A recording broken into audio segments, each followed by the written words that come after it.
If you love empanadas as much as I do, stop. This recipe is for you. It features a tender, flaky Titin olive oil crust and a flavorful interior that really is so delicious. You've got to try this recipe. I've made lots of empanadas, and this one is the winner. Of course, we're starting with Titin olive oil, and we're going to use some extra lean ground beef. You can use ground chicken or turkey if you prefer. We'll make our own empanada dough with Titin olive oil.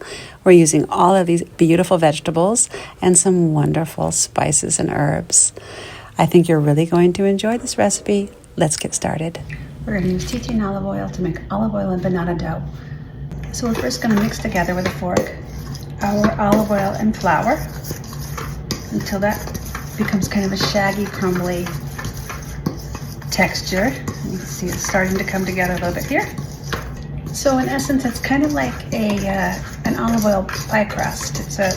Instead of using butter or shortening, olive oil is such a healthier oil to choose for this. And you can see it kind of coming together like little pea-sized crumbles. I can show you kind of like that.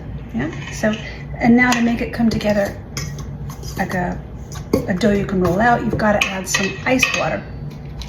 And we're going to use about 5 tablespoons of that. Once it starts really coming together, you have to be in there with your hands. There's no other way. So, as you can see, we've got a nice mass of empanada dough. So now we're going to wrap that up and let it rest for a little bit because I don't want my dough to be tough. And if you just kind of let it rest, the gluten fibers will kind of relax. And it'll make for a nice, lighter, flakier, crispier empanada dough. Once your dough is rested, you can cut it up into 10 to 12 pieces, depending on how large you want your empanadas to be. Don't worry if they're not perfect circles. Just make them round enough so that when you go ahead and fill them, you can turn them over and crimp the edges and make them look pretty. The other option is if you have a pasta roller, you can extrude the dough through a 1/8 inch thick setting on that. And then just cut it into squares or circles. I'm going to stack these on top of each other and let them rest while I go ahead and make the filling. Now, I love to cook indulgent recipes, but I am a nutritionist, so when I have one that has lots of vegetables like this one, it is a happy thing. And Titin olive oil is one of those ingredients. It is a superfood, if you didn't know that. We're going to put our ground beef and potatoes in the pan to brown. And when they get going, we'll add in our vegetables and our spices.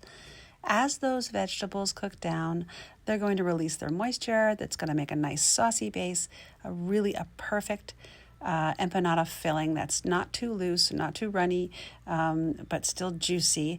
Those raisins in there add this sweet element. So you've got sweet, spicy, salty, savory. It is such an exciting little filling there. And you could use ground turkey if you don't want to use ground beef. Let the filling cool down a little bit before filling those empanadas, and make sure you only put about a tablespoon of filling per empanada, or you'll end up with an empanada that bursts a little bit in the oven. And not that it's a terrible thing, but it's not the best thing. So try to keep it to a tablespoon or so. This dough is so forgiving and so soft thanks to the olive oil in there. When you try to crimp it like that, you don't need to use an egg wash really. It seals beautifully. And if you want to have a nice perfect half moon type of empanada, once you pinch it shut, you can use a pastry cutter like this one, a pizza cutter, and you'll end up with a lovely empanada just like that.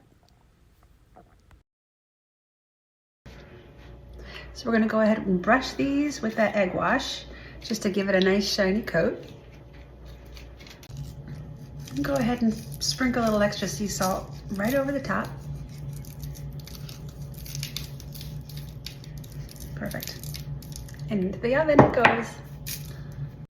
These are going to bake at 375 on a lined cookie sheet, and they're going to get golden and beautiful. And when you take them out, you're going to want to eat them right away. But I'm telling you, that filling is super hot. Let them cool a minute before enjoying. You got to try it. The full recipe is below. Like and subscribe.